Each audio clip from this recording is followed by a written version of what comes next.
السلام علیکم ورحمۃ اللہ وبرکاتہ۔ محترم بھائیوں، بزرگوں، دوستو،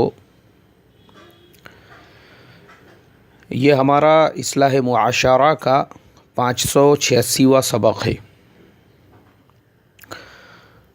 محترم بزرگوں، کل مجھے اتفاقاً ایک مسجد کے بیت الخلاء میں جانے کا موقع ملا۔ میں استنجا کے لیے گیا۔ وہاں پر میں نے دیکھا کہ مسجد کا بیت الخلاء ہے، لیکن اللہ حفاظت فرمائے، لوگوں نے گٹکے کھا کھا کر اور تھوک تھوک کر اس کے پورے دروازوں کو سڑا دیا ہے۔ کونے کی جو جگہ ہے وہاں پہ بیڑی سگریٹ کا انبار لگا ہوا ہے۔ اس کے بعد دیواروں کے اوپر ایسی فحش اور گندی تصویریں بنی ہوئی ہے۔ اسے دیکھ کر مجھے ایسا لگ نہیں رہا تھا کہ یہ کسی مسجد کا ٹوائلٹ ہے یا کسی ٹرین کا ٹوائلٹ ہے، کیونکہ عموماً آپ اگر کسی ٹرین میں سفر کریں گے تو آپ کو اس کے اندر ایسی گندگی اور اس طرح کی عجیب طرح کی پینٹنگز جو ہے وہ دیواروں پہ نظر آئیں گی۔ لیکن اللہ حفاظت فرمائے، میں نے دیکھا کہ وہ مسجد کے بیت الخلاء کے اندر بھی لوگوں نے پینٹنگ کی ہوئی ہے۔ اچھا، خالی پینٹنگ پہ بس نہیں ہے، وہاں پر ہمارے جو مسلم نوجوان، دیکھو آج کے ہمارے نوجوان، ایک تو وہ نوجوان تھے محمد ابن قاسم کے جیسے، سلطان صلاح الدین ایوبی کے جیسے، موسیٰ ابن نصیر کے جیسے، ایک تو وہ نوجوان تھے، اور یہ آج ہمارے نوجوان ہیں جنہوں نے بیت الخلاء کی دیواروں پہ نام لکھے ہوئے ہیں۔ رفیق، اب اس کے ساتھ میں کسی لڑکی کا نام، شفیق، اس کے ساتھ میں کسی لڑکی کا نام۔ اللہ حفاظت فرمائے، یہ ہمارے نوجوان، یعنی آج مسلم جو نوجوان ہیں، ان کی ساری کیا ساری انرجی، ان کی ساری کیا ساری طاقت، اللہ تعالیٰ نے ان کو جو صلاحیتیں دیے تھے، یہ بیچارے اس کو سمجھنے، اس کو پہچاننے کو تیار نہیں ہے۔ ہمارے نوجوانوں کا اکثر جو وقت گزر رہا ہے آج مسلم نوجوانوں کا، میں دیکھتا ہوں یا تو وہ چبوتروں پہ اپنی زندگی پوری کیا پوری پاس کر رہے ہیں، یا تو ہوٹلوں کے ٹیبلوں پہ پاس کر رہے ہیں۔ فکر نہیں ہے ان کو اپنے زندگی کے بارے میں۔ آپ ہمارے مسلم نوجوانوں کے کمپیریزن میں اگر دوسری قوموں کو دیکھیں گے، دوسری قوموں کے نوجوانوں کو دیکھیں گے نا، چاہے کوئی کتنا بھی بڑے سے بڑا آدمی ہو، کروڑ پتی انسان ہو، اس کے بچے گریجویشن کر رہے ہیں، اس کے بچے انجینئر بن رہے ہیں، اس کے بچے ڈاکٹر بن رہے ہیں، یہاں تک کہ غریب سے غریب بھی، اگر آپ دلت سماج کو بھی لے لیں گے، ہمارے جو دلت بھائی ہے، کیونکہ میرے بھی بہت سارے جان پہچان والے ہیں، بہت ساروں سے میری ملاقات ہوتے رہتی، تو میں پوچھتے رہتا ہوں، کسی کا بچہ دوسرے شہر میں MBBS کر رہا ہے، کسی کا بچہ B.Ed کر رہا ہے، کسی کا بچہ BCA کر رہا ہے، اور ہمارے میاں بھائیوں کو اللہ حفاظت فرمائے، ہمارے میاں بھائی کے جو بچے ہیں، آج کل کے ماں باپ بھی اتنے بے فکر ہے اپنی اولادوں کے بارے میں، بچے عیاش بن رہے ہیں، عیاش بچے اپنی زندگی چبوتروں پہ، چوراہوں پہ، ہوٹلوں میں برباد کر رہے ہیں۔ فکر نہیں ہے ماں باپ کو، تو پھر ایسے بچے آگے چل کے بھائی بنتے ہیں، غنڈے بنتے ہیں، دادا بنتے ہیں۔ آپ دیکھو نا، آپ برہمنوں کی کسی گلی سے گزر جاؤ، محلے سے گزر جاؤ، آپ کو وہاں پر ایک بھی لڑکا جس کے ہاتھ میں کڑے، جس کے ہاتھ میں دورے، جس کے ہاتھ میں دھاگے، جس کے گلے میں سکلی لٹک رہی ہو، ایسا ایک بھی نہیں ملے گا۔ اسی طریقے سے اور کسی محلے میں آپ ہمارے برادران وطن کے گزر جاؤ تو آپ کو وہاں پہ کوچنگ کلاسز نظر آئیں گی، وہاں پہ بچے آپ کو کپڑوں میں صبح جو ہے یونیفارم کے اندر اسکول کو جاتے آتے ہوئے نظر آئیں گے۔ ہمارے مسلمانوں کے محلوں میں آپ چلے جاؤ تو آپ کا استقبال ہوگا، 2-4 گٹکا کھاتے ہوئے کھڑے ہوئے ہیں، پان کی ٹپری آباد ہے، ہوٹلیں آباد ہے،